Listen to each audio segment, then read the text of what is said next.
चलो आज आपकी पहली क्लास स्टार्ट हो रही है इस सेशन की, केमिकल बॉन्डिंग।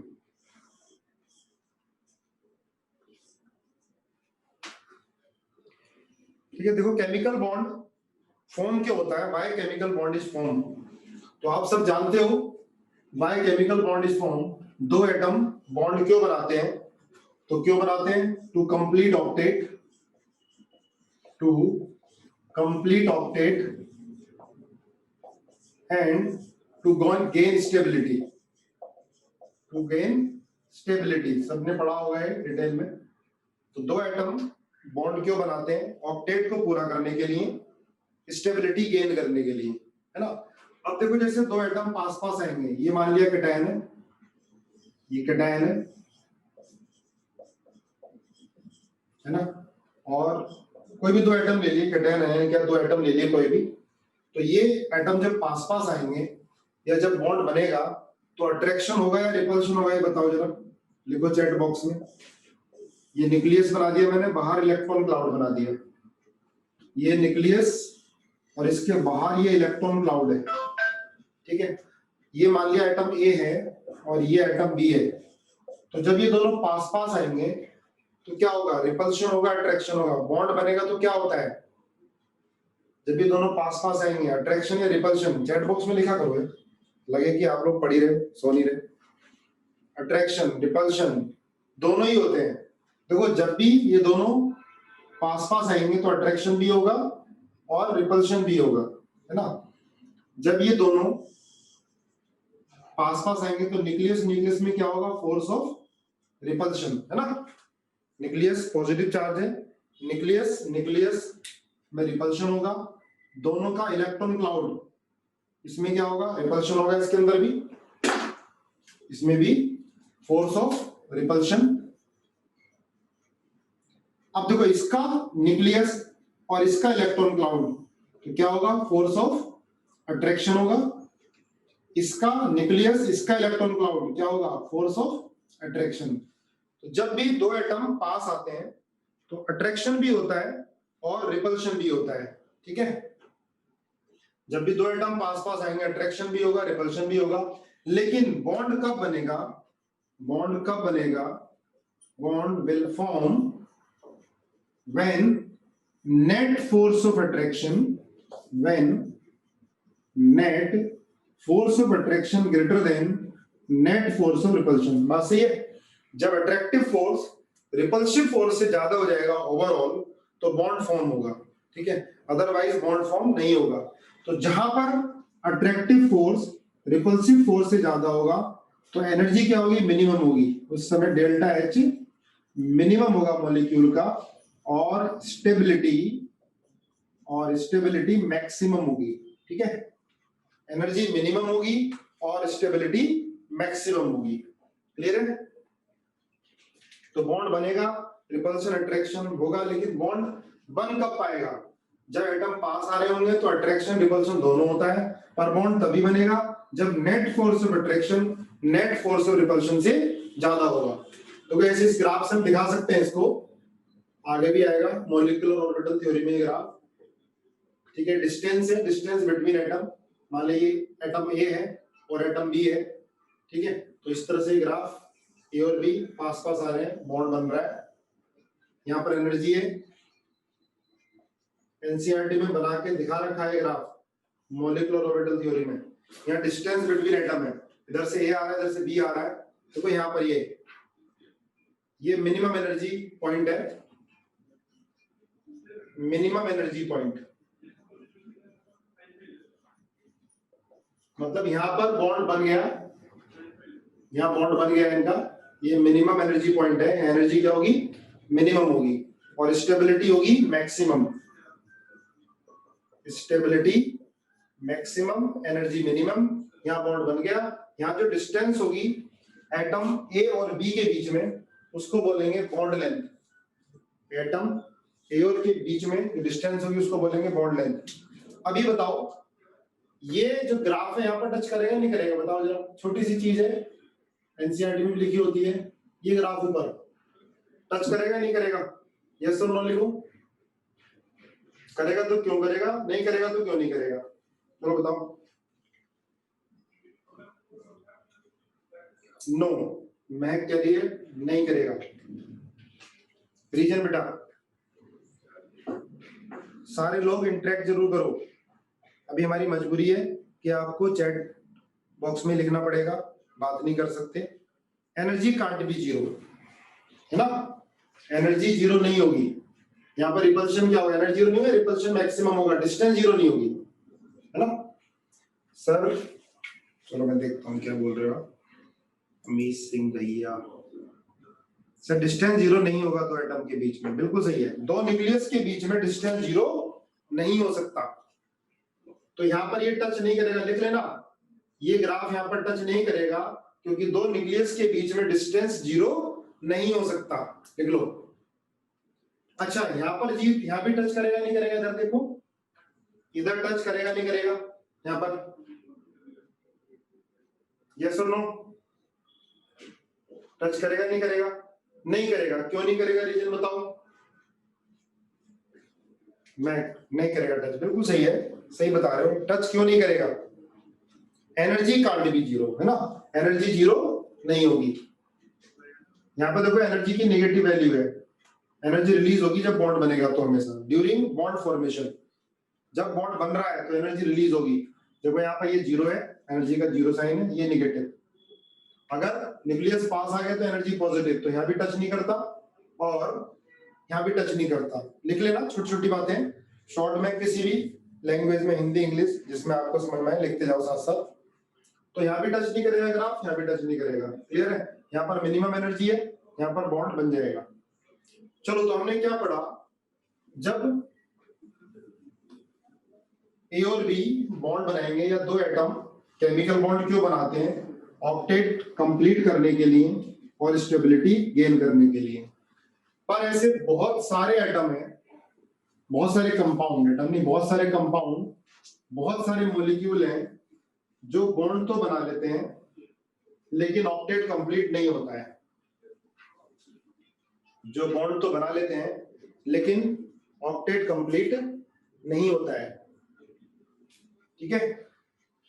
तो लिखो एक्सेप्शन ऑफ ऑक्टेट, साथ साथ लिखते जाओ, एक्सेप्शन ऑफ ऑक्टेट। जो नहीं समझ में आया चैट बॉक्स में लिख देना, नहीं तो क्लास के बाद फोन कर लेना। Exception of octet, x axis के अलोंग डिस्टेंस है बेटा, वाई एक्सिस के अलोंग एनर्जी है, ठीक है। Exception of octet, octet rule आप जानते ही हो, कंपाउंड फॉर्म करने के बाद अगर वैलेंस शेल में 8 इलेक्ट्रॉन हो रहे हैं तो इसका मतलब वो कंपाउंड ऑक्टेट रूल को फॉलो कर रहा है, क्लियर है ना। अगर 8 से कम है या 8 से ज्यादा है, इसका मतलब ऑक्टेट रूल को फॉलो नहीं कर रहा है, वो किस में आ जाएंगे, वो कैटेगरी में आ जाएंगे एक्सेप्शन ऑफ ऑक्टेट की, ठीक है। तो जैसे पहले एक्सेप्शन ऑफ ऑक्टेट में पहला लिखो electron deficient compound, electron deficient compound, या बोलते हैं इनको हाइपोवैलेंट, लिख लेना, इलेक्ट्रॉन डेफिशिएंट कंपाउंड और हाइपोवैलेंट, ठीक है। तो लिख लेना, डेफिनेशन लिखनी हो तो। हाइपोवैलेंट कंपाउंड क्या होते हैं, जिन कंपाउंड के किसी एटम में या सेंट्रल एटम में लेस देन 8 इलेक्ट्रॉन हो, the compound in which any atom has less than 8 electrons in its outermost shell। Compound form हो गया, कंपाउंड फॉर्म होने के बाद अगर कंपाउंड के किसी भी एक एटम में या दो एटम में, किसी भी एक एटम में या दो एटम में 8 से कम इलेक्ट्रॉन है, इसका मतलब वो ऑक्टेट रूल को फॉलो नहीं कर रहा है ना। जैसे एग्जांपल है BF3, एग्जाम्पल है BF3, AlCl3, BeCl2। देखो आपने देखा है एग्जिस्ट भी करता है, AlCl3 भी एग्जिस्ट करता है, BeCl2 भी एग्जिस्ट करता है, BCl3, BBr3, BI3, ये सारे एग्जिस्ट करते हैं, पर ये हाइपोवैलेंट है। इनमें ऑक्टेट कंप्लीट नहीं है। BF3 में बोरोन में कितने इलेक्ट्रॉन है? 6 इलेक्ट्रॉन है ना। बोरोन में 1 2 3। फ्लोरीन के साथ बॉन्ड बनाने में कितने इलेक्ट्रॉन हो गए? 1 2 3 4 5 6, 6 इलेक्ट्रॉन हो गए। ठीक है, तो ये क्या हो गए सारे? ये सारे हाइपोवैलेंट हो गए, ध्यान रखना, हाइपो, 8 से कम इलेक्ट्रॉन, दे आर हाइपोवैलेंट। पर ये एग्जिस्ट क्यों कर रहे हैं? जरा सोचो, चैट बॉक्स में लिखो भाई, इनको एग्जिस्ट नहीं करना चाहिए। BF3 हाइपोवैलेंट है, इसका ऑक्टेट पूरा नहीं हुआ, पर ये एग्जिस्ट कर रहा है। AlCl3 हाइपोवैलेंट है, इसको एग्जिस्ट नहीं करना चाहिए था, पर कर रहा है। BeCl2 भी हाइपोवैलेंट है, इसको भी एग्जिस्ट नहीं करना चाहिए, पर कर रहा है। तो ये क्यों करते हैं एग्जिस्ट? करना नहीं चाहिए। हाँ, पता है सबको, है ना, बैक बॉन्डिंग और ब्रांचिंग। देखो, कोई भी एटम किसी कंपाउंड में अगर ऑक्टेट इनकम्प्लीट है तो वो शांत नहीं बैठेगा, वो कुछ ना कुछ करेगा। वो बैक बॉन्डिंग कर सकता है, वो डाइमराइजेशन कर सकता है, पॉलीमराइजेशन कर सकता है। ठीक है, कुछ ना कुछ करेगा, शांत नहीं बैठेगा। तो ये सारे इलेक्ट्रॉन डेफिशिएंट कंपाउंड है। ठीक है, लेकिन ये क्या होंगे? अपने आप को स्टेबल रखने के लिए कुछ ना कुछ करेंगे। तो देख लो क्या करते हैं। अपने आप को स्टेबल होने के लिए they can form back bonding. ये बैक बॉन्डिंग कर सकते हैं, है ना, back bonding, p pi bonding, p pi d pi bonding, कुछ भी, ये बैक बॉन्डिंग कर सकते हैं। दूसरा, ये डाइमराइजेशन कर सकते हैं, स्टेबल होने के लिए डाइमराइजेशन कर सकते हैं। ठीक है, नोट करो साथ साथ। अब जैसे बेटा BF3 है, तो BF3 क्यों स्टेबल है? BF3 ऑक्टेट इनकम्प्लीट है, लेकिन BF3 फिर भी एग्जिस्ट करता है। क्यों करता है? पी पाई बैक बॉन्डिंग की वजह से। अब पी पाई बैक बॉन्डिंग किसी भी कंपाउंड में हो सकती है। पी पाई बैक बॉन्डिंग बता रहा हूं बेटा, विधि बैक बॉन्डिंग क्या होती है, साथ साथ पता चल रहा है। देखो, किसी भी कंपाउंड में बैक बॉन्डिंग हो सकती है, पी पाई बैक बॉन्डिंग हो सकती है। कंडीशन क्या होती है? पी पाई की कंडीशन पहले, है ना, शॉर्ट में लिखते जाना। पी पाई किसी भी कंपाउंड में हो सकती है। कंडीशन क्या है? उस कंपाउंड के किन्हीं दो एडजेसेंट एटम में एक का पी ऑर्बिटल खाली, लिखो, कई बार यूज होना है बैक बॉन्डिंग। बैक बॉन्डिंग का यूज आपका डाइपोल मोमेंट, रेजोनेंस और क्या नाम है, बॉन्ड लेंथ में, बॉन्ड एंगल में, कई जगह यूज होना है। तो इसलिए कई बार बताऊंगा मैं आपको। ठीक है, तो लिख लेना बेटा, जिसको नहीं पता, जो पहली बार पढ़ रहा है। बैक बॉन्डिंग या पी पाई बॉन्डिंग किसी भी कंपाउंड में हो सकती है। कंडीशन क्या होती है? कि उस कंपाउंड के किन्हीं दो एडजेसेंट एटम में एक का पी ऑर्बिटल खाली और एक का पी ऑर्बिटल भरा होना चाहिए। एक का पी ऑर्बिटल खाली और एक का पी ऑर्बिटल भरा होना चाहिए। इसको लिखो, जैसे देखो BF3 में बेटा बोरोन में कितने इलेक्ट्रॉन है? 1 2 3 4 5 6 है, तो पी में 8 होते हैं, तो एक पी ऑर्बिटल क्या होगा? खाली होगा इसका। और फ्लोरीन में 8 पूरे हो गए, 7 होते हैं ना, 1 2 3 4 5 6 7 8, 8 पूरे हो गए। 8 पूरे होने के बाद जो बॉन्डिंग में पार्टिसिपेट नहीं कर रहे वो 6 इलेक्ट्रॉन है, मतलब 3 लोन पेयर है। तो कम से कम एक लोन पेयर हो, ऑक्टेट कंप्लीट हो एक एटम का, कम से कम एक लोन पेयर प्रेजेंट हो, तो क्या होता है? ये दोनों पी ऑर्बिटल आपस में ओवरलैप कर जाते हैं। ओवरलैप करने से डबल बॉन्ड कैरेक्टर आ जाता है। इसने अपने पास तो रखा हुआ, इसको भी शेयर करा दिया, तो इसकी भूख थोड़ी शांत हो जाती है, इसकी इलेक्ट्रॉन डेफिशिएंसी थोड़ी कम हो जाती है। ऐसा नहीं है कि ये अपना इलेक्ट्रॉन डोनेट ही कर देगा, डोनेट नहीं करने का। ठीक है, क्या होगा? पार्शियल डीलोकलाइजेशन होता है, पार्शियल बॉन्ड की फॉर्मेशन होगी, पार्शियल डबल बॉन्ड कैरेक्टर आएगा। ऐसे नहीं बोलेंगे कि BF3 में बोरोन का पेट भर गया, इसको इलेक्ट्रॉन की जरूरत नहीं है। अगर कोई बाहर से मॉलिक्यूल इलेक्ट्रॉन दे रहा होगा तो लेगा तुरंत ही, लेकिन फिर भी इसकी इलेक्ट्रॉन डेफिशिएंसी कम हो जाती है। किससे? पी पाई बैक बॉन्डिंग से। अब ये ध्यान रखना, ये इफेक्टिव कब होगी बेटा? जब साइज सेम होगा। 2p खाली और 2p क्या होगा? भरा हुआ। 2p खाली और 2p भरा हुआ, इसको बोलते हैं पी पाई पी पाई बैक बॉन्डिंग। नोट कर लो। अब ड्रॉपर बैच में तो थोड़ा सा आगे वाली चीज भी टॉपिक में इंटरलेट करके बताएंगे ताकि इंपॉर्टेंट चीज बार बार आ जाए। अब देखो जैसे ये बेटा BF3, ये तुमने पढ़ा भी होगा, बड़ा इंपॉर्टेंट क्वेश्चन है। BCl3, BBr3 और BI3, है ना। तो इनमें extent of P pi bonding बताओ जरा जल्दी। Extent of P pi back bonding सबसे ज्यादा किसमें होगी? Extent of P pi back bonding. चलो देखो, extent of P pi back bonding, देखो बेटा पी पाई बैक बॉन्डिंग के लिए ये जरूरी है कि ओवरलैपिंग ऑर्बिटल का साइज सेम हो। ठीक है, ये 2p और 2p। अब ऐसा नहीं सेम हो, आपका 3p भी तो सेम है, इसमें भी तो ज्यादा होगी, नहीं होती। सुनो फिर से ध्यान से, extent of P pi bonding के लिए ओवरलैपिंग ऑर्बिटल का साइज सिमिलर होना चाहिए, ऐसे लिखा होता है। तो 2p सिमिलर है, होती भी है, आपने BF3 में देख ली। पर 3p में बहुत कम होती है, इतनी कम होती है कि इसकी वजह से कोई भी रिजल्ट चेंज नहीं होता है। उसका रीजन ये है कि भाई 2p भरा होना चाहिए, 2p खाली। 2p जिसका भरा है उसकी इलेक्ट्रॉन डेंसिटी ज्यादा हो जाती है, लेकिन 3p में क्या होगा? इलेक्ट्रॉन डेंसिटी बहुत कम हो जाएगी। तो 3p में extent of P pi bonding बहुत कम होता है, लिख लेना। साइज सेम है, लेकिन इसकी वजह से कोई भी रिजल्ट पर कोई फर्क नहीं पड़ता है। इससे ज्यादा तो 2p 3p में होती है। देखो 2p, इसके बाद बोरॉन का 2p, क्लोरीन का 3p हो गया, तो कम हो जाएगा एक्सटेंट। ये 2p 4p हो गया, और कम हो जाएगा। तो extent of P pi bonding का ऑर्डर BF3, BCl3, BBr3 और BI3, और यही ऑर्डर होता है स्टेबिलिटी का। सेम ऑर्डर हो जाता है स्टेबिलिटी का, नोट कर लो, सेम ऑर्डर स्टेबिलिटी का, देख लिया।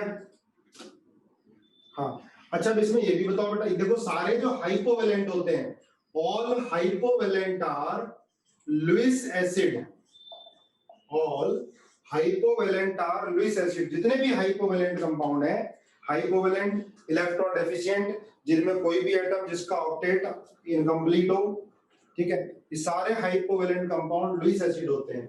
लुईस एसिड क्या होते हैं?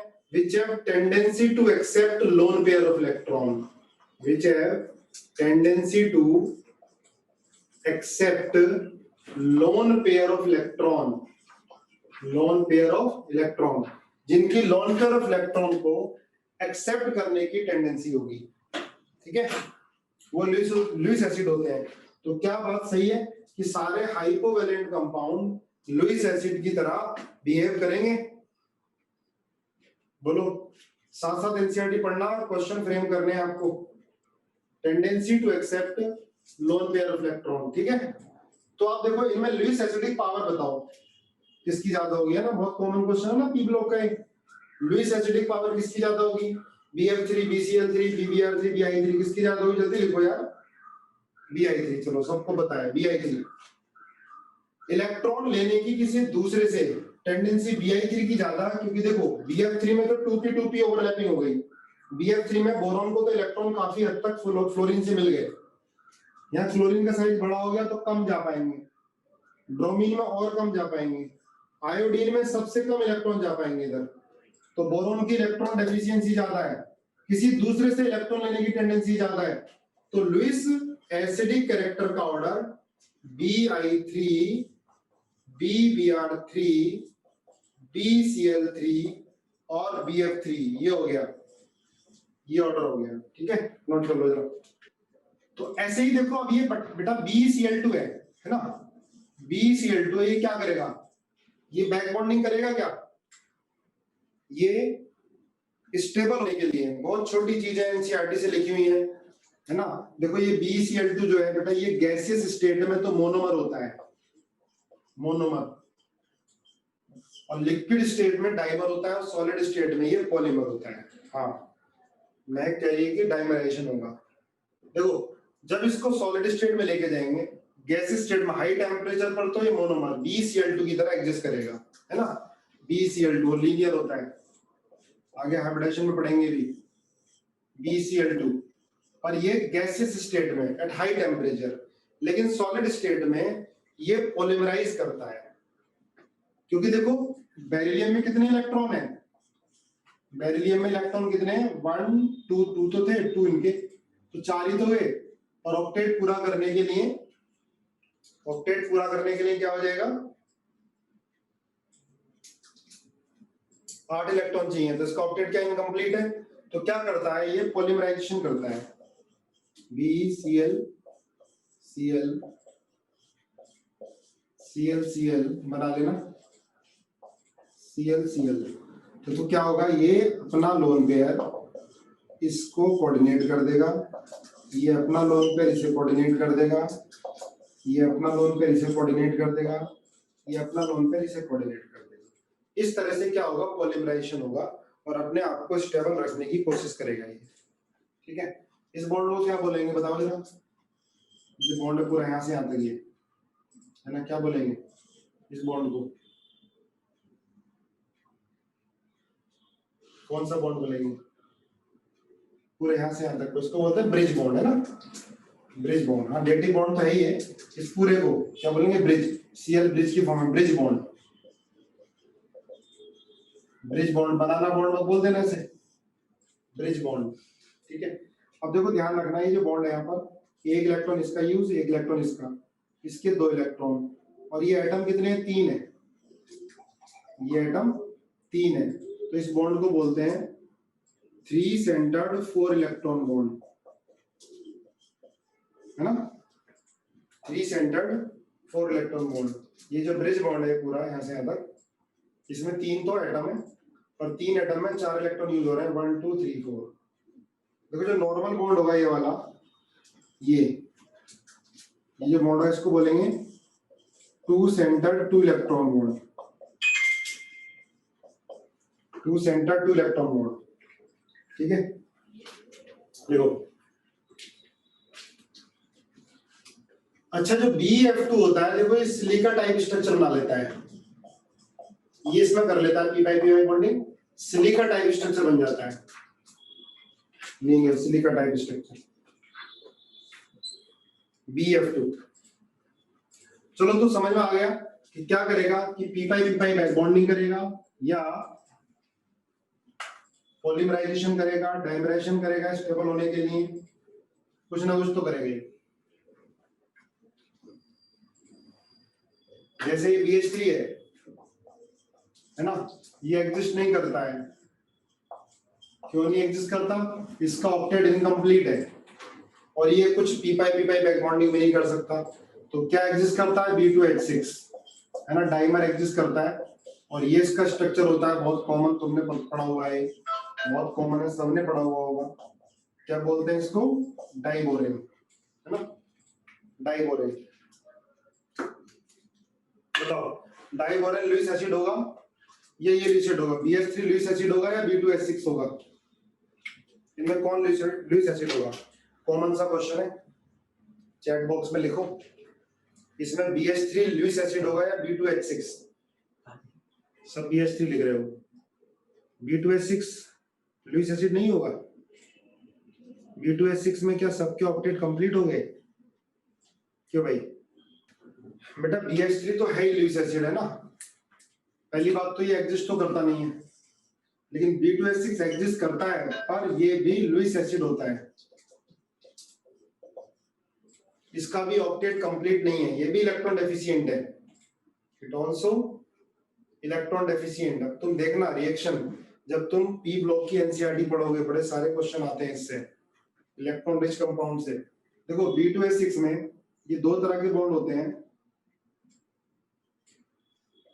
ये है 2 सेंटर 2 इलेक्ट्रॉन बॉन्ड। अब इसमें क्या होता है, एक बोरॉन का एक इसका, या एक बोरॉन का और एक इसका, ये दोनों इलेक्ट्रॉन इन तीनों में घूमते हैं, ऐसे ये दोनों इलेक्ट्रॉन इन तीनों में घूमते हैं, इसको बोलते हैं बनाना बॉन्ड, और इसको दूसरा नाम देते हैं टाउ, और क्या बोलते हैं 3 सेंटर 2 इलेक्ट्रॉन बॉन्ड,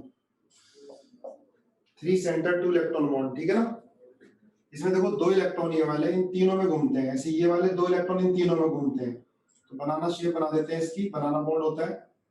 ये नॉर्मल बॉन्ड नहीं है, ये नॉर्मल कोवलेंट बॉन्ड नहीं है। नॉर्मल कोवलेंट बॉन्ड तो two centre two electron bond होता है। नॉर्मल कोवलेंट बॉन्ड तो ये होता है ना, two centre two electron bond, two centre two electron bond होता है। तो इसमें 4 तो नॉर्मल कोवलेंट बॉन्ड है ना, और 2 क्या है, ये बनाना बॉन्ड। अब मुझे बताओ, देखो ये नॉर्मल कोवलेंट बॉन्ड है, ध्यान से सुनना, इसका बॉन्ड ऑर्डर 1 होता है। बॉन्ड ऑर्डर का मतलब number of bond between two atom. तो इसका बॉन्ड ऑर्डर कितना 1 है, इसका भी कितना है 1 है। अब जो ये B2H6 है, ये जो है इसका बॉन्ड ऑर्डर कितना होगा, इसका या इसका 1 होगा, 1 से ज्यादा होगा, 1 से कम होगा, क्या होगा इस बॉन्ड का बॉन्ड ऑर्डर लेस देन 1, मृदुल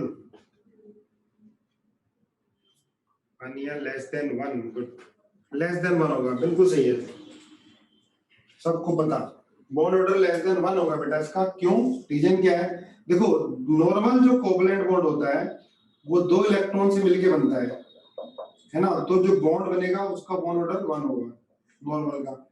अब यहाँ ये दोनों बॉन्ड में ये 2 इलेक्ट्रॉन घूम रहे हैं, तो एक बॉन्ड में एक इलेक्ट्रॉन आ जाएगा, ये 2 इलेक्ट्रॉन 2 बॉन्ड में, इसमें एक में एक इलेक्ट्रॉन, तो नॉर्मल कोवलेंट बॉन्ड का बॉन्ड ऑर्डर 1, ये नॉर्मल नहीं हुआ, इसका लेस देन 1 आता है, लिख लेना, हाँ approx 0.5 less than 1, approx 0.5 less than 1 आता है बॉन्ड ऑर्डर, ठीक है, ध्यान रखना है ना। देखो ये जो होते हैं, ये 1 2 3 4 5 6, ये 6 एटम, 6 एटम इसके प्लेन में होते हैं, इन प्लेन, लिख लो, धीरे धीरे जब हाइब्रिडाइजेशन पढ़ेंगे समझ में भी आ जाएगा।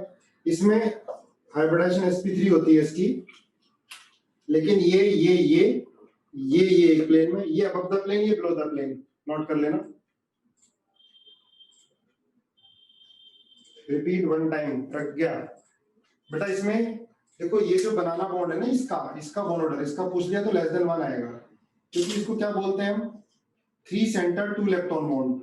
ये नॉर्मल कोवलेंट बॉन्ड है, 2 सेंटर 2 इलेक्ट्रॉन, तो नॉर्मल कोवलेंट बॉन्ड का बॉन्ड ऑर्डर 1 होगा। लेकिन यहाँ पर ये 2 इलेक्ट्रॉन 3 में घूम रहे हैं, तो हम ये कह सकते हैं भाई ये 3 के बीच में 2 इलेक्ट्रॉन है, तो 2 के बीच में 1 इलेक्ट्रॉन यूज हो गया, तो इसका बॉन्ड ऑर्डर लेस देन 1 आ गया, अप्रोक्सीमेटली 0.5 आ गया।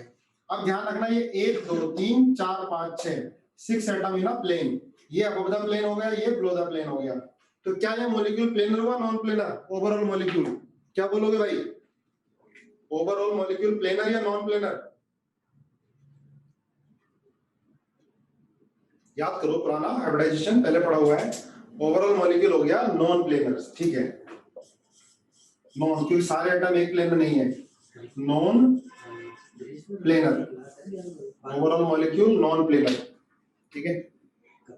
चलो आगे देखो, तो ये देखो आपने देखा होगा कि B2H6 कभी भी अगर लिया जाता है, एक रिएक्शन पढ़ी होगी आपने, CH3 CH double bond CH2 और B2H6 साथ में THF, और बाद में क्या लेते थे, H2O2 OH में से पढ़ी है, कौन सी रिएक्शन होती है ये, HBO, हाइड्रोकोलेशन ऑक्सीडेशन। तो B2H6 हमेशा THF के साथ क्यों लिया जाएगा, क्योंकि ये भी क्या होता है, इलेक्ट्रॉन डेफिशिएंट होता है, B2H6 भी लुईस एसिड की तरह बिहेव करेगा, ये क्या होगा, इलेक्ट्रॉन डेफिशिएंट होगा, है ना, इसलिए किसके साथ लिया जाएगा, THF के साथ, या BH3 लेते तो THF के साथ, ध्यान रखना। चलो ये तो ऑर्गेनिक में आएगा। तो इसके बाद लिखो एक्सपेंशन ऑफ ऑक्टेट, नेक्स्ट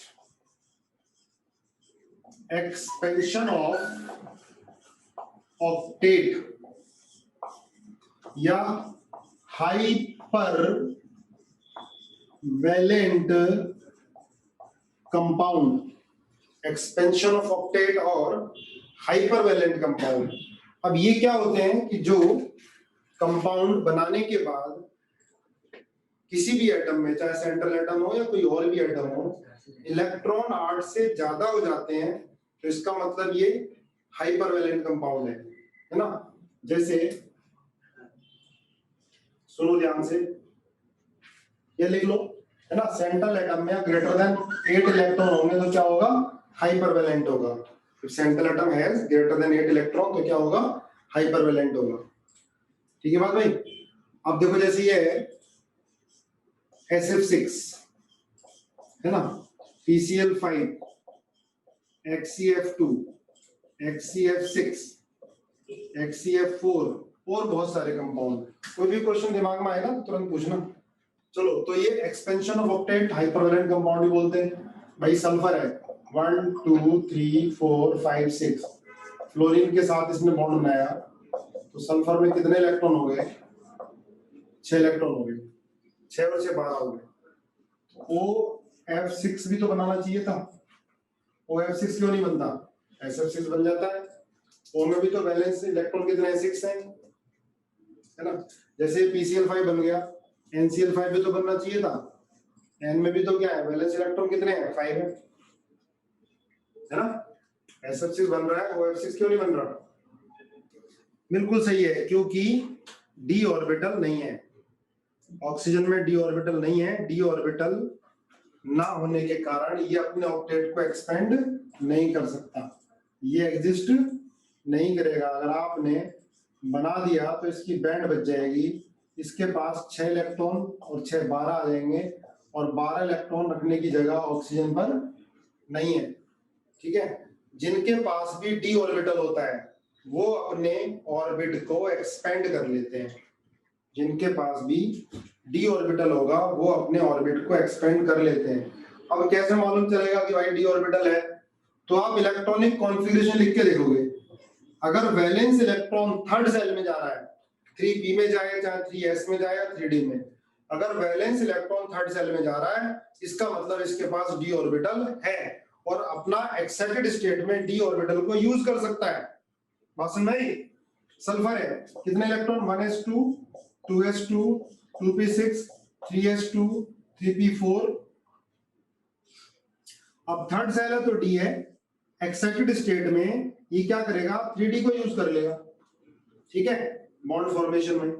तो ये पूछे कि भैया इसके अंदर वैकेंट d ऑर्बिटल है, तो आप इलेक्ट्रॉनिक कॉन्फ़िगरेशन लिख के देखोगे कि अगर वैलेंस इलेक्ट्रॉन थर्ड सेल में जा रहा है इसका मतलब d ऑर्बिटल है, ये एक्साइटेड स्टेट में d ऑर्बिटल यूज कर सकता है और अपने अंदर 8 से ज्यादा इलेक्ट्रॉन रख सकता है।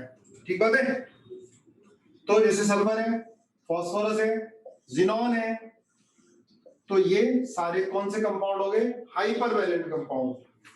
Hyper valent compound. देखो फास्फोरस तो पेंटावैलेंट होता है, लेकिन नाइट्रोजन कभी भी पेंटावैलेंट नहीं होगा। PCl5 बनता है पर NCl5 नहीं बनेगा। NCl5 बना दिया आपने तो नाइट्रोजन के पास कितने इलेक्ट्रॉन हो गए, 10, पर नाइट्रोजन 10 इलेक्ट्रॉन नहीं रख सकता। It can not accommodate more than 8 electron, क्योंकि इसमें d ऑर्बिटल नहीं है। क्लियर भाई, d ऑर्बिटल नहीं है। अच्छा जैसे ये है, देखो बेटा PCl5 है plus Cl minus N, reaction होगी क्या बताओ जरा, बहुत कॉमन सी रिएक्शन है।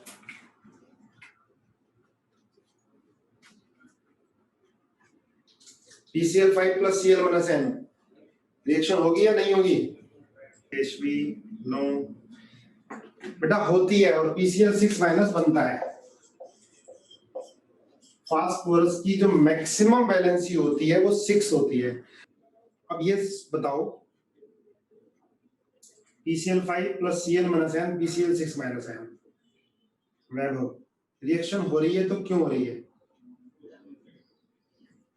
ना, हो रही है तो क्यों हो रही है रिएक्शन ये, और ये कौन सी रिएक्शन हो रही है, क्या टाइप है इसका, इसमें ऑक्सीडेशन रिडक्शन हो रहा है, मतलब टाइप क्या है।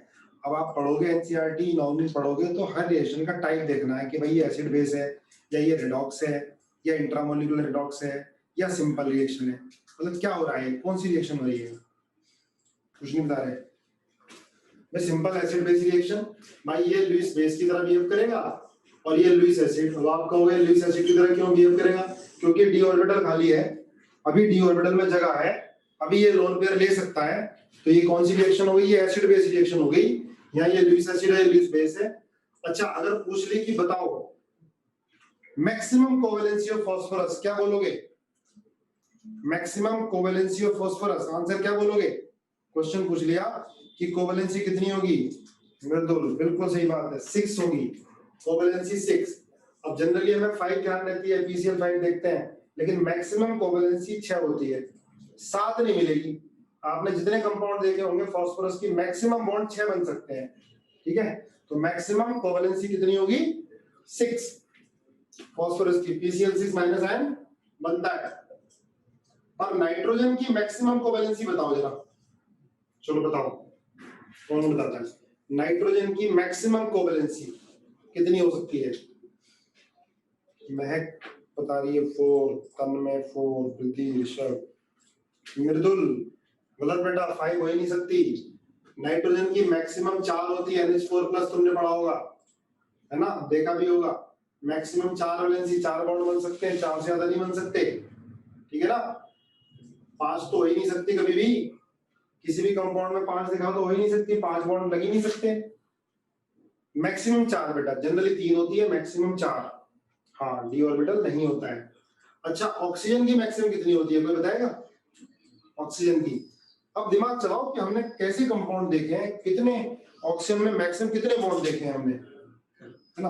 तुमने सबने पढ़ी हुई है, एनसीईआरटी पढ़ी हुई है, पता होता है। ऑक्सीजन की मैक्सिमम कोवेलेंसी कितनी होगी, कोई बताएगा? 4 नहीं होती बेटा, मैक्सिमम कोवेलेंसी 6 भी नहीं होती, 6 तो ही नहीं सकती। मैं गलती कर रहे हो, देखो तुम्हें कंपाउंड सोचो, जिस मैक्सिमम कोवेलेंसी जनरली तो 2, मैक्सिमम कोवेलेंसी ऑफ ऑक्सीजन, किसी का आंसर सही नहीं आया। यही होते हैं, देखो बेसिक जहां गलतियां हो जाती हैं। आद्या का सही आया 3, महक 3, अब आया ना सही, 3 होती है। हाँ, OF3 नहीं बनता, 3 O जो हो ना, ऑक्सीजन की वैलेंसी 3 नहीं होगी, 3 बॉन्ड नहीं बनते ऑक्सीजन से, 1 2 3 मैक्सिमम, है ना, मैक्सिमम 3, बिल्कुल सही है। कुछ बोरॉन के कंपाउंड होंगे जो आपको पढ़ने हैं, एनसीईआरटी से पढ़ने हैं और क्वेश्चन फ्रेम करने हैं।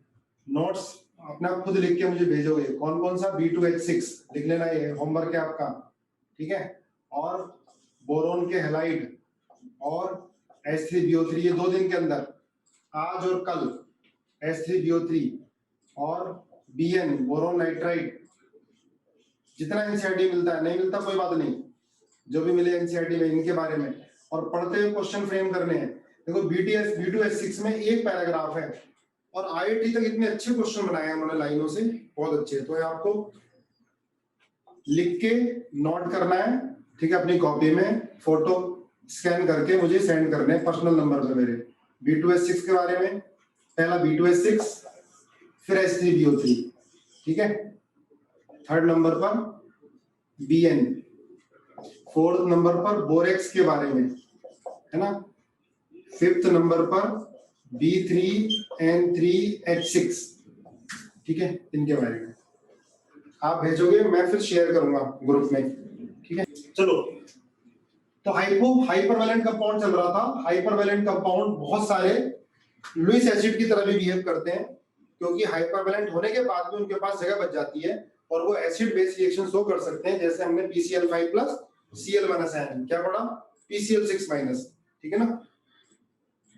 नेक्स्ट 3rd पॉइंट देखो, इलेक्ट्रॉन जो भी ऑक्टेट रूल को फॉलो नहीं करते, उसके 3 टाइप होते हैं। एक पढ़ लिया आपने, इलेक्ट्रॉन डेफिशिएंट, जिसका नाम हो गया हाइपोवैलेंट, है ना। दूसरा एक्सपेंशन ऑफ ऑक्टेट, जो होते हैं हाइपरवैलेंट, ठीक है, जो नॉर्मल वैलेंसी से ज्यादा वैलेंसी कर सकते हैं क्योंकि उसमें डी ऑर्बिटल खाली होता है। और बेटा तीसरा होता है odd electron compound, odd electron molecule या कंपाउंड। तो जिनमें नंबर ऑफ इलेक्ट्रॉन ऑड होते हैं वो भी ऑक्टेट रूल को फॉलो नहीं करते, वो क्या होते हैं, पैरामैग्नेटिक होते हैं, ऑक्टेट रूल को फॉलो नहीं करते, है ना। दे डू नॉट फॉलो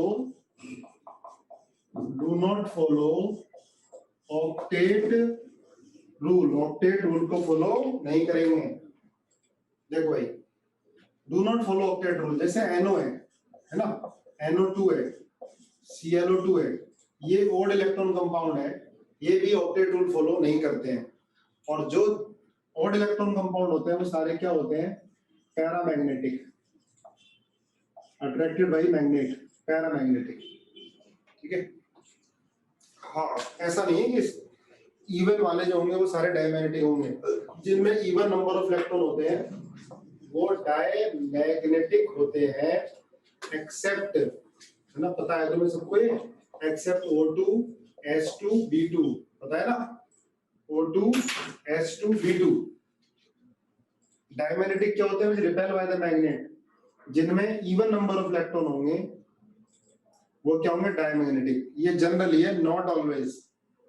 हाँ ऑड है तो वो 100% पैरामैग्नेटिक होगा, ये कंफर्म है, लेकिन इवन नंबर ऑफ इलेक्ट्रॉन होते हैं तो वो जनरली डायमैग्नेट होते हैं। ये जनरली, यूजुअली, नॉर्मली और ऑलवेज, इनका ध्यान रखना है ना, गलत हो जाता है क्वेश्चन। तो जिनमें total number of electron even होते हैं वो डायमैग्नेटिक होते हैं, एक्सेप्ट O2 S2 B2। हम मॉलिक्यूल की बात कर रहे हैं, कोऑर्डिनेशन कंपाउंड की बात नहीं कर रहे हैं। कोऑर्डिनेशन कंपाउंड में चीजें कुछ चेंज हो जाती हैं।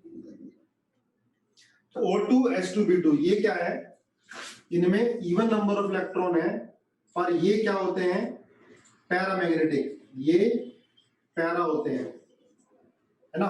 इस O2 की वजह से ही पूरी मॉलिक्यूलर ऑर्बिटल थ्योरी को आना पड़ा। O2 का पैरामैग्नेटिक बिहेवियर को एक्सप्लेन करने के लिए मॉलिक्यूलर ऑर्बिटल थ्योरी आई, है ना। O2 क्या होता है, O2 पैरामैग्नेटिक होता है, वैसे तो इवन नंबर ऑफ इलेक्ट्रॉन है लेकिन पैरामैग्नेटिक। अगर ये डायमैग्नेटिक होता तो हम भी नहीं होते यहाँ पर। ये पैरामैग्नेटिक है तभी अर्थ मैग्नेटिज्म से अट्रैक्ट है ये, ठीक है।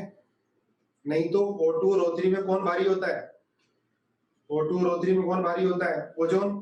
तो ओजोन को नीचे होना चाहिए था और O2 को ऊपर होना चाहिए था, है ना। लेकिन O2 ऊपर होती तो हम भी ऊपर ही होते।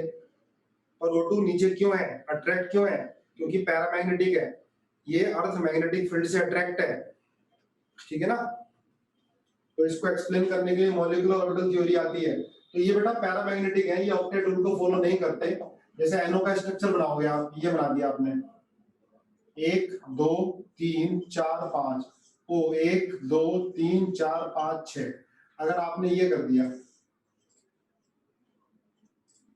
ठीक है, तो ऑक्सीजन का तो कंप्लीट हो गया, पर नाइट्रोजन का क्या हो गया, कम है। ऑक्टेट रूल फॉलो, अगर 3 बॉन्ड बना दिए तो यहाँ ऑक्सीजन मर जाएगा, ऑक्सीजन में 8 से ज्यादा हो जाएंगे। तो ये ऑक्टेट रूल फॉलो नहीं करते हैं, ठीक है। ऐसी NO2 ऑक्टेट रूल फॉलो नहीं करेगा, ClO2 ऑक्टेट रूल फॉलो नहीं करेगा। तो ये क्या करते हैं स्टेबल होने के लिए, बोलो व्हाट विल दे डू, ये स्टेबल होने के लिए क्या करेंगे, ये बनाएंगे डाइमर, ठीक है, ये डाइमराइज करेंगे। NO क्या बनाएगा, N2O2, डायमैग्नेटिक बन जाएगा। NO2 क्या बनाएगा, N2O4, है ना। NO2 का कलर क्या होता है, ब्राउन कलर होता है, N2O4 और N2O4 क्या होता है, कलर इसका कलरलेस। अच्छा, जब भी डायमर बनाएंगे तो एनर्जी रिलीज होगी या एब्जॉर्ब होगी, बताओ जरा। जब डायमर बनाएंगे तो एनर्जी रिलीज होगी या एब्जॉर्ब होगी, क्यों भाई, रिलीज, हमेशा रिलीज, बिल्कुल सही है। अब देखो कितनी बार क्वेश्चन आया, जब भी बॉन्ड बनेगा तो एनर्जी रिलीज होगी, है ना, डेल्टा इज लेस देन 0। अब थोड़ा सा याद करो केमिकल इक्विलिब्रियम, टेम्परेचर का क्या इफेक्ट पड़ेगा इस पर, टेम्परेचर कम करने पर फॉरवर्ड जाएगी या टेम्परेचर बढ़ाने पर फॉरवर्ड जाएगी रिएक्शन। आपको ये मालूम चल गया रिएक्शन एक्सोथर्मिक है। आप रिएक्शन को देख के सीखो कि इसमें हम कैसे बताएंगे कि एनर्जी अब्सॉर्ब हो रही है, रिलीज हो रही है। देखो बॉन्ड बन रहा है तो एनर्जी क्या हो रही है, रिलीज हो रही है। हाँ, टेम्परेचर लो टेम्परेचर पर रिएक्शन फॉरवर्ड जाती है exothermic. Decrease in temperature favour exothermic reaction, reaction exothermic होगी ना, बॉन्ड बन रहा है तो लो टेम्परेचर होगा तो ब्राउन कलर इसका क्या होगा, कम। अगर हाई टेम्परेचर पर ब्राउन कलर क्या होगा, डीप होगा, ठीक है ना। चलो ये तो आगे भी पढ़ोगे तुम केमिकल इक्विलिब्रियम। अच्छा, ये भी डाइमराइज होता है, ये भी डाइमराइज, पर ClO2 डाइमराइज नहीं होता है, रीजन बताओगे। NO भी डाइमराइज होता है, NO2 भी डाइमराइज होता है, पर ClO2 डाइमराइज नहीं होता, इसका रीजन बताओगे। ClO2 will not dimerise, ClO2 dimerise नहीं होगा।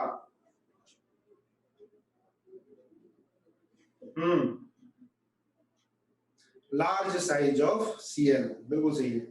Cl का साइज बड़ा है बड़ा साइज होगा तो इसके ऑर्बिटल ओवरलैप नहीं करेंगे, तो ये डाइमराइज नहीं होगा। Due to large size of Cl it will not dimerize, ये डाइमराइज नहीं होगा।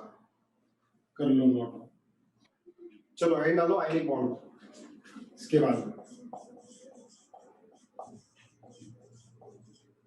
आयनिक बॉन्ड, देखो आयनिक बॉन्ड पढ़ा है आपने, ट्रांसफर ऑफ इलेक्ट्रॉन से बनता है, पर एक आयनिक क्रिस्टल बनने में बहुत सारी एनर्जी अब्सॉर्ब होती है और बहुत सारी एनर्जी रिलीज होती है। ठीक है, हमें खाली ये नहीं पढ़ना आयनिक बॉन्ड क्या है, ट्रांसफर ऑफ इलेक्ट्रॉन, ये तो 9th की डेफिनेशन है। एक आयनिक बॉन्ड, एक आयनिक क्रिस्टल बनने के लिए 1 मोल, जैसे Na सॉलिड है प्लस हाफ Cl2 गैस और ये NaCl सॉलिड बन गया, तो 1 मोल आयनिक क्रिस्टल बनने के लिए इस प्रोसेस में काफी सारी एनर्जी रिलीज होती है और काफी सारी एनर्जी एब्जॉर्ब होती है। ठीक है, मैं किसका, इसका इलेक्ट्रॉन रिपल्शन भी हो सकता है रीजन, नहीं बेटा, large size of chlorine, chlorine का साइज बड़ा होने के कारण ना इसकी ओवरलैपिंग ऑर्बिटल की प्रॉपर नहीं हो पाती है, इलेक्ट्रॉन डेंसिटी कम होती है, इस वजह से ClO2 डाइमराइज नहीं होता है। देखो Na solid plus half Cl2 gas NaCl solid. अब ये ध्यान रखना, कंपाउंड बनने से जस्ट पहले reactant molecule, reactants must be isolated and gaseous state. Product बनने से जस्ट पहले, 1 मोल आयनिक क्रिस्टल बनने से जस्ट पहले रिएक्टेंट मॉलिक्यूल आइसोलेटेड और गैसियस स्टेट में होना चाहिए, इलेक्ट्रॉन आइसोलेटेड और गैसियस स्टेट में होने चाहिए। ठीक है, अब देखो ये Na सॉलिड है, तो Na सॉलिड पहले Na गैस में कन्वर्ट होगा, है ना, सॉलिड से गैस, तो एनर्जी एब्जॉर्ब होगी या रिलीज होगी, जब सॉलिड से गैस होगा तो एनर्जी क्या होगी, एब्जॉर्ब होगी, और उस एनर्जी को क्या बोलेंगे भाई, डेल्टा H सब्लिमेशन। ये बन गया, लेकिन इसके बनने से पहले रिएक्टेंट मॉलिक्यूल कहाँ जाएंगे, आइसोलेटेड और गैसियस स्टेट में, तो Na सॉलिड से Na गैस में कन्वर्ट होगा। क्लियर बात है भाई, एनर्जी क्या होगी, एब्जॉर्ब होगी, ये प्रोसेस क्या होगा, एंडोथर्मिक, है ना, और सब्लिमेशन हो रहा है तो सब्लिमेशन एनर्जी, Na गैस से Na प्लस गैस होगा, जब Na गैस से Na प्लस गैस होगा तब भी एनर्जी क्या होगी, एब्जॉर्ब होगी या रिलीज होगी, क्या होगी, Na से Na प्लस गैस एब्जॉर्ब होगी, रिलीज होगी, एब्जॉर्ब। अब देखो एक आइसोलेटेड गैसियस एटम में से एक इलेक्ट्रॉन निकालने के लिए जो भी एनर्जी दी जाती है उसको बोलते हैं आयोनाइजेशन एनर्जी। ठीक है, एक आइसोलेटेड गैसियस एटम में से एक इलेक्ट्रॉन निकालने के लिए जो भी एनर्जी दी जाती है उसको बोलते हैं आयोनाइजेशन एनर्जी। पता है आपको, सब जानते होंगे। और इलेक्ट्रॉन निकालने में हमेशा एनर्जी देनी पड़ेगी, क्योंकि इलेक्ट्रॉन तो न्यूक्लियस से अट्रैक्ट है, तो आपको वर्क करना पड़ेगा। ठीक है, प्रोसेस क्या होगा, एंडोथर्मिक होगा, एनर्जी हमेशा एब्जॉर्ब होगी। ठीक है, Na प्लस गैस बन गया, काम खत्म। अब देखो ये मॉलिक्यूल है तो it must be in isolated form, isolated मतलब एटॉमिक फॉर्म में होना चाहिए। यहाँ भी देखो इसको हमने एटॉमिक फॉर्म में किया है, Na सॉलिड, यहाँ अट्रैक्ट ये क्लस्टर बना होगा, हमने इसको आइसोलेट कर दिया सब्लिमेशन एनर्जी देके। इसको हीट ऑफ एटोमाइजेशन भी बोलते हैं थर्मोडायनेमिक में। सॉलिड से गैस क्या मतलब, एटम में अलग अलग एटम हो गए, हीट ऑफ एटोमाइजेशन भी बोलते हैं, सब्लिमेशन भी बोल सकते हैं और हीट ऑफ एटोमाइजेशन भी बोल सकते हैं। क्लियर है? अब ये Cl2 से Cl, ध्यान रखना, तो इसमें क्या हुआ, बॉन्ड को आपने तोड़ा तो plus half delta H dissociation. एक चीज ध्यान रखना, कभी कभी डिसोसिएशन एनर्जी नहीं दी होती है न्यूमेरिकल में, क्योंकि रूम टेम्परेचर भी टूट जाता है, पर Cl की तो बॉन्ड डिसोसिएशन एनर्जी सबसे ज्यादा होती है, F2 से, Br2 से, I2 से, पता है ना। बॉन्ड डिसोसिएशन एनर्जी Cl2, इसके बाद Br2, फिर F2, बड़ा कॉमन क्वेश्चन, बार बार बताऊंगा मैं इसको। ये बॉन्ड डिसोसिएशन एनर्जी का ऑर्डर है, अपने ग्रुप में Cl2 की सबसे ज्यादा होती है बॉन्ड डिसोसिएशन एनर्जी। ठीक है, जानते होगे, याद कर रखा होगा तुमने। तो इसकी तो न्यूमेरिकल में गिवन होगी डिसोसिएशन एनर्जी। पर कुछ मॉलिक्यूल है जिनकी नहीं गिवन होती, इसका मतलब रूम टेम्परेचर पे टूट जाते हैं, तो कोई कंफ्यूज होने की जरूरत नहीं है। अभी इनकम्प्लीट क्वेश्चन समझो। अब Cl से Cl minus ion, Cl gas है ऑलरेडी, ये इलेक्ट्रॉन गेन करेगा जो Na ने दिया है। इलेक्ट्रॉन गेन में जो एनर्जी लगती है वो क्या लगती है, delta H Eg, plus minus बाद में लगा लेंगे, ठीक है। वैसे तो रिलीज होती है, माइनस ही लगेगा, एनर्जी क्या होती है, रिलीज होती है, ठीक है। Delta H Eg electron gain enthalpy बोलते हैं। Cl एक इलेक्ट्रॉन लेगा अपनी इच्छा से, क्योंकि इसमें ऑक्टेट इनकम्प्लीट है, तो अट्रैक्शन होगा, एनर्जी रिलीज होगी, और वो एनर्जी क्या होती है, इलेक्ट्रॉन गेन एंथैल्पी, ठीक है। अब ये Na प्लस और Cl माइनस आयन ये अट्रैक्ट हो जाएंगे, और इसमें ये ध्यान रखना, ये इस प्रोसेस में Na plus gas, Cl minus ion gas, NaCl solid बन गया। इसमें जो एनर्जी इन्वॉल्व होती है या रिलीज होती है उसको बोलते हैं लैटिस। डेल्टा U क्या है, डेल्टा U या U, ये है लैटिस एनर्जी। अब सुनना ध्यान से, लैटिस क्या है, एक मोल आयनिक सॉलिड बनने के लिए किससे, कंस्टिट्यूएंट आयंस इन गैस, ध्यान रखना, कंस्टिट्यूएंट एटम नहीं, इतनी है लैटिस एनर्जी बस। कंस्टिट्यूएंट आयन इन गैस, अगर इनमें लिक्विड करोगे तब भी उसको लैटिस एनर्जी नहीं बोलेंगे, कंस्टिट्यूएंट आयन इन गैस, इससे एक मोल सॉलिड बनने में जो भी एनर्जी रिलीज होती है उसको बोलते हैं लैटिस एनर्जी, ठीक है। अब डेल्टा H टोटल क्या होगा, लिखो जरा, डेल्टा H टोटल सबको ऐड कर दो। पूछ सकता है कि भैया NaCl बनने में डेल्टा H टोटल बताओ, न्यूमेरिकल आ जाता है और इजी आता है एकदम। तो डेल्टा H टोटल क्या होगा, delta H sublimation plus delta H ionization energy plus half delta H dissociation plus delta H Eg plus U। लेकिन ध्यान रखना, ये दोनों एनर्जी में क्या लगेगा, माइनस साइन। ये दोनों एनर्जी क्या होती है, निगेटिव होती है ना। अभी तो प्लस कर दो, न्यूमेरिकल में माइनस लगा लेना, ठीक है। तो डेल्टा H टोटल क्या होगा, delta H sublimation plus delta H ionization plus delta H dissociation, delta H Eg electron gain enthalpy और लैटिस एनर्जी, इन दोनों पर नेगेटिव चार्ज आएगा। नहीं दिया है तो न्यूमेरिकल में लगाओगे, ठीक है। ध्यान रखना, न्यूमेरिकल आते हैं इसके, बुकलेट मिलेगी उसमें मिलेंगे भी आपको। तो ये डेल्टा H टोटल, ठीक है, ये डेल्टा H टोटल है। और डेल्टा H टोटल जब भी आयनिक कंपाउंड बन रहा है तो डेल्टा H टोटल नेगेटिव आना चाहिए, पॉजिटिव आ रहा है तो कुछ ना कुछ गड़बड़ है, आपका आंसर गलत है, या वो आयनिक कंपाउंड नहीं है। तो डेल्टा H टोटल तो तभी बनेगा जब डेल्टा H आयनिक कंपाउंड से, आयनिक कंपाउंड तभी बनेगा जब delta H total less than 0 होगा, नोट करो, ठीक है।